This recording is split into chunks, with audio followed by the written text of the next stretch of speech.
大家好，我是小杨。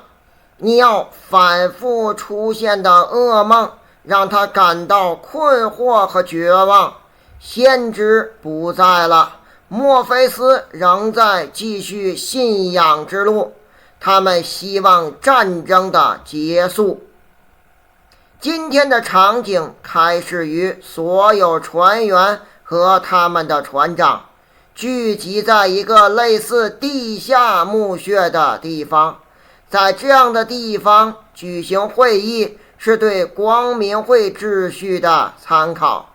光明会是一个由重要人物组成的秘密组织，他们在难以到达的隐蔽地点会面，以计划政治运动远离天主教会的影响。内奥比船长解释，西安遇到一个迫在眉睫的危险，机器正在挖掘，避开了表面，直截了当的避开了整个外围防御。 How fast are they moving? Control estimates their descent at 100 meters an hour. Shit. How deep are they? Almost 2,000 meters. What about the scans from the Osiris? They can't be accurate. They may be. What? It's not possible. That'd mean there are 250,000 sentinels up there. That's right. That can't be. Why not? 船长从他和他的船员制造的扫描完成的任务中获得了这些信息。这个任务发生在进入矩阵故事情节期间。我们将来可能会在原始矩阵中分析尼奥自杀任务拯救墨菲斯的部分目的是阻止特工获取对西安主机的访问代码。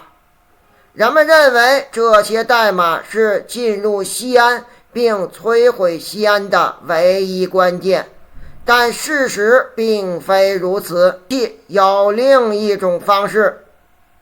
奈奥比透露，其他人拒绝向西安人透露25万哨兵的到来，他们怀疑，表明他们并没有完全理解他们在与谁做斗争，他们天真的低估了机器的力量。但墨菲斯相信了，为什么不？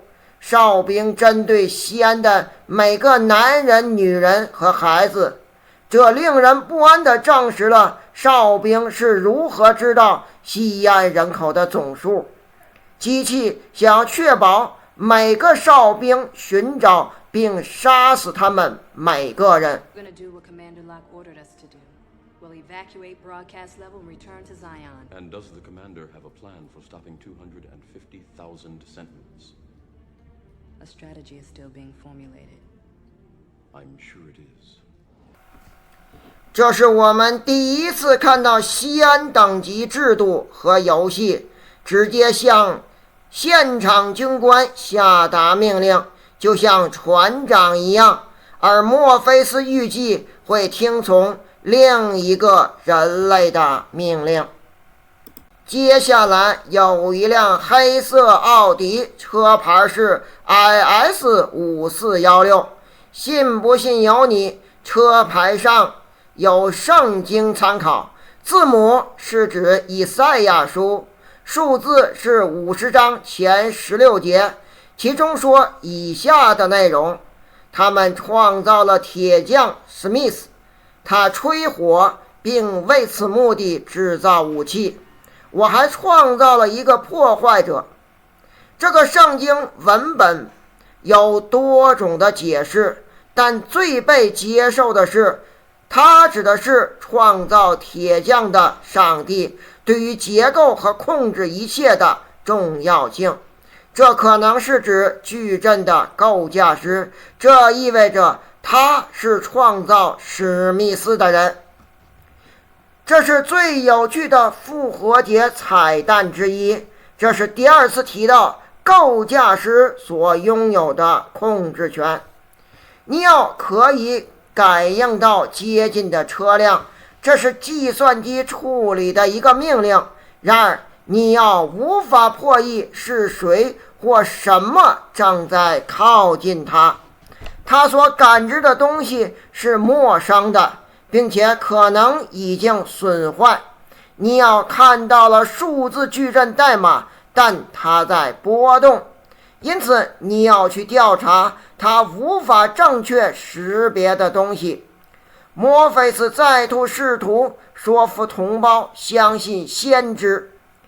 这里呈现奈奥比和墨菲斯之间的羁绊与纠葛。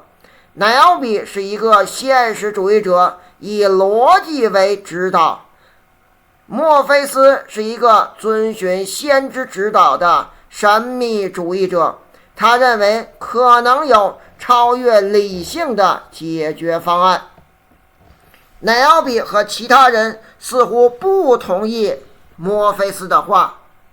黑色汽车的亮点闪耀着耀眼的光芒和单一的阴阳。人影走出，朝着墙上的门边走去，有一个粗糙的涂鸦，上面写着穆萨和2519的数字，这是对摩门之书的参考。内容如下：他确实劝勉了人民和他的兄弟们，所有在奴役中被释放的人都应该记住，这是主确实释放了他们。这段经文描述了一种解脱的状态，它讲述了上帝是如何解放他们的。墨菲斯要求其中一艘船留在后面，以防先知决定与他们联系。西安的命令是让所有船只立即返回。墨菲斯将人类的未来压在先知的干预上。在这里我们可以看到先知对墨菲斯影响很大。最后一位船长同意留下36个小时。与此同时，敲门声响起，传来史密斯的声音。史密斯是坠落的守护者，可能象征着坠落天使拉扎达。前车灯给了史密斯几分天使般的眼神，但他的声音却是像以往一样平静和阴险。应门的守卫说，他从来没有听说过尼奥。奇怪的是，史密斯并没有寻求答案或攻击，他只是留下了一件礼物要送到尼奥，并留言说 They set me free。 穆萨2519曾是一次上帝之手的解放，但是现在它开始变得有意义了。这个场景告诉我们，史密斯现在可以自由编程了。尼奥是现在解放他的人。上帝害怕史密斯，也就是圣经中的铁匠。上帝就是构架师，被称为矩阵之父的人。尼奥在史密斯离开之前到达并询问谁在门口。尼奥可以感知并看到史密斯的密码，但他无法认出他。尼奥看到的是由他和异常代码引起的朽坏版本的新史密斯。尼奥收到耳机的礼物后，甚至不知道是特工史密斯送来的。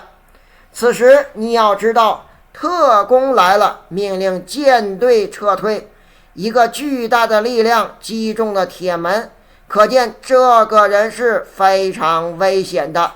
在这4分钟的电影中，我们看到了理性与信仰之间的斗争，是技术干预和宗教象征主义之间的斗争。正如我们在矩阵中的其他视频中提到的，对话只传达了理解故事所需的一小部分信息，大部分都体现在电影的视觉效果中。如果你想知道这个故事的一切，那么请跟随我的观察和研究，我们仍会发现有关矩阵的新事物。好，今天的节目就到这里。